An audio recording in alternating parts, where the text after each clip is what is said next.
ಜೀವನದಲ್ಲಿ ಕೆಲವು ವಿಷಯಗಳನ್ನು ನಮ್ಮ ಕುಟುಂಬ ಸದಸ್ಯರು ಸ್ನೇಹಿತರೊಂದಿಗೆ ಹಂಚಿಕೊಳ್ಳುತ್ತೇವೆ, ಜೊತೆಗೆ ಸಂತೋಷದ ಕ್ಷಣಗಳನ್ನು ಅವರೊಂದಿಗೆ ಶೇರ್ ಮಾಡಿಕೊಂಡು ಇನ್ನಷ್ಟು ಖುಷಿ ಪಡುತ್ತೇವೆ.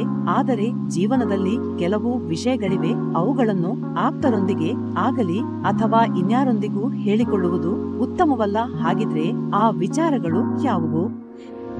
ನಿಮ್ಮ ಜೀವನದ ಮುಂದಿನ ಪ್ಲಾನ್ ಏನು ಅಂತ ಯಾರೊಂದಿಗೂ ಹೇಳಬೇಡಿ, ಯಾಕೆಂದ್ರೆ ಕೆಲವು ಜನರು ನಿಮ್ಮ ಪ್ಲಾನ್ಗಳನ್ನು ಹಾಳು ಮಾಡೋಕೆ ಅಂತಾನೆ ಕಾಯ್ತಾ ಇರುತ್ತಾರೆ. ಜೊತೆಗೆ ನೀವು ಜೀವನದಲ್ಲಿ ಉನ್ನತ ಮಟ್ಟಕ್ಕೆ ಏರುತ್ತಿದ್ದೀರಿ ಅಂದ್ರೆ ಕಾಲೆಳೆಯುವ ಜನರೇ ಜಾಸ್ತಿ ಇರುತ್ತಾರೆ. ನಿಮ್ಮ ವೀಕ್ನೆಸ್ ಬಗ್ಗೆ ಹೇಳಬೇಡಿ, ಯಾಕೆಂದ್ರೆ ಕಾಲ ಇದ್ದಂತೆಯೇ ಇರಲ್ಲ, ಬದಲಾಗುತ್ತಾ ಇರುತ್ತೆ. ನಿಮ್ಮ ವೀಕ್ನೆಸ್ ಅವರಿಗೆ ಬಲವಾದ ಆಯುಧ ಆಗಬಹುದು. ನಿಮ್ಮ ವೀಕ್ನೆಸ್ ಉಪಯೋಗಿಸಿಕೊಂಡು ಅವರ ಕಾರ್ಯ ಸಾಧಿಸಿಕೊಳ್ಳುವ ಸಾಧ್ಯತೆ ಇರುತ್ತದೆ.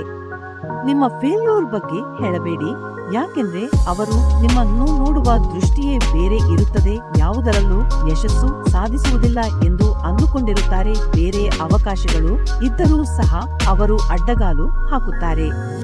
ನಿಮ್ಮ ಗುಟ್ಟುಗಳನ್ನು ಬೇರೆಯವರಿಗೆ ಹೇಳಬೇಡಿ, ಇದು ಬಹಳ ಮುಖ್ಯವಾದ ವಿಷಯ. ಯಾಕೆಂದ್ರೆ ನಿಮ್ಮ ಜೊತೆ ಯಾರು ಎಷ್ಟೇ ಆಪ್ತವಾಗಿದ್ದರೂ ಸಹ ನಿಮ್ಮ ಗುಟ್ಟುಗಳನ್ನು ಅವರೊಂದಿಗೆ ಹೇಳಬೇಡಿ, ಅವರು ಮತ್ತೊಬ್ಬರಿಗೆ ಹೇಳುವ ಸಾಧ್ಯತೆ ಹೆಚ್ಚಾಗಿರುತ್ತದೆ.